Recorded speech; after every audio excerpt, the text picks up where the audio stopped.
Dylan had been tracking the crystalline deer for 3 hours through the Vermilion wastes when he heard the scream. It wasn't the high-pitched shriek of fear he'd grown accustomed to on this forsaken planet. This was deeper, more guttural, laced with fury as much as terror. He abandoned his hunt without a second thought, crashing through the rust-colored ferns toward the sound. The mining colony had strict rules about interference with indigenous species, but Dylan had never been good at following rules when someone needed help. The bog appeared suddenly, a deceptive pool of what looked like crimson water but moved with the thick, hungry consistency of quicksand. And sinking into it, thrashing with decreasing vigor, was a woman unlike any Dylan had ever seen.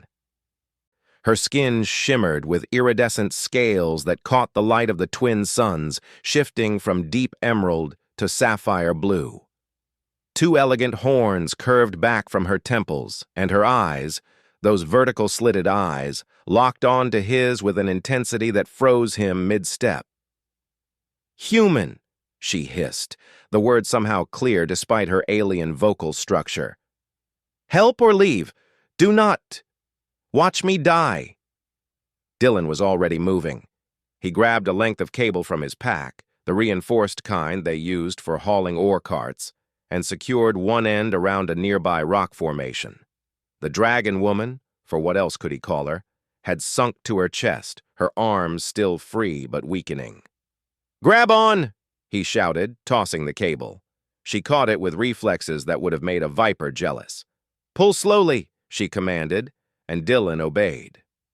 The quicksand released her grudgingly, each inch a battle. His muscles screamed, his boots dug trenches in the solid ground, but he didn't stop, couldn't stop. When she finally dragged herself onto solid ground, she collapsed, gasping. Her scales were dulled with the thick residue, but she was alive. Dylan approached carefully, offering his canteen. She studied him for a long moment, then accepted it.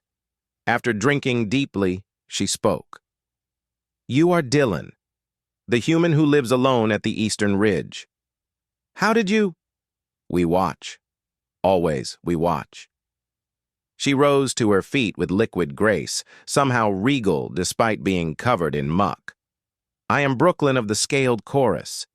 You have given me my life, human. This is unexpected. Anyone would have—" "No," her voice cut like a blade. "Your kind takes from this world. They dig and tear and consume. They do not give, they do not save." She stepped closer, and Dylan forced himself not to retreat. "You are different. Why?" Dylan shrugged, suddenly uncomfortable under that alien gaze. "Because it was the right thing to do?" Brooklyn tilted her head, a gesture so familiar yet so foreign. "The right thing," she repeated, tasting the words. "We shall see if your people agree." Before Dylan could respond, she was gone, vanishing into the ferns with impossible silence. 2 days later, Dylan was repairing the solar panels on his HAB unit when the ground began to shake. His first thought was earthquake, but the pattern was wrong, rhythmic, purposeful. He grabbed his scanner and nearly dropped it when he saw the readings. At least 200 life forms, all matching Brooklyn's biosignature profile, approaching in formation. They emerged from the tree line like living legends, dragons of every color imaginable, crimson and gold, silver and black, some with multiple horns, others with crests of spines. They moved with predatory grace, and at their head walked Brooklyn, her scales now gleaming clean, adorned with what could only be ceremonial markings. The mining colony's alarms began to wail. Dylan could see the defense turrets powering up, the security teams scrambling into position. This was it, the war the colony had always feared, the indigenous uprising that every human settlement dreaded. He ran toward the colony's main gate, ignoring the shouts from the security chief to get back inside. "Stand down!" Dylan screamed at the guards. "Don't shoot!" "Are you insane?" Chief Morrison grabbed his arm. "There's an army of— I know what they are!" Dylan yanked free. stepping into the no-man's land between the human settlement and the dragon tribe. "Brooklyn, what is this?" She strode forward alone, stopping mere feet from him. Behind the colony walls, he heard the whine of charging weapons. "You asked why you saved me," Brooklyn said, her voice carrying across the sudden silence. "I have brought you your answer." She turned to face her people and raised her arms. The tribe responded with a sound like rolling thunder, a deep harmonic resonance that vibrated in Dylan's chest. "For 3 generations, we have watched your kind poison our water, scar our land, take our sacred crystals," Brooklyn announced. "We have waited for one reason, to see if even one of you possessed honor. If even one of you saw us as more than obstacles to resources." She looked back at Dylan, and he saw something like sadness in those alien eyes. "You did not have to save me. Your laws forbid it. Your people would not reward it. Yet you risked yourself for one of us, knowing nothing, expecting nothing." Brooklyn's hand settled on his shoulder, talons that could shred metal resting gently against his jacket. "You have shown us that humans can be more than parasites. You have shown us honor." Dylan's throat was dry.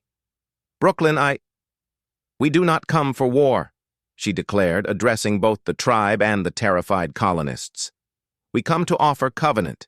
Dylan of the humans has proven that your kind can learn our ways, can understand balance. For his sake, we will teach rather than destroy. We will trade rather than war. But know this," her voice hardened to steel.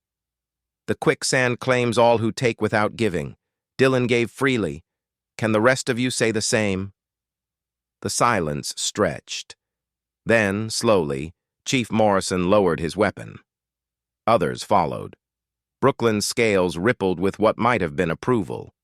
She reached into a pouch at her belt and withdrew a crystal unlike any Dylan had seen. It pulsed with inner light, purple and gold intertwined.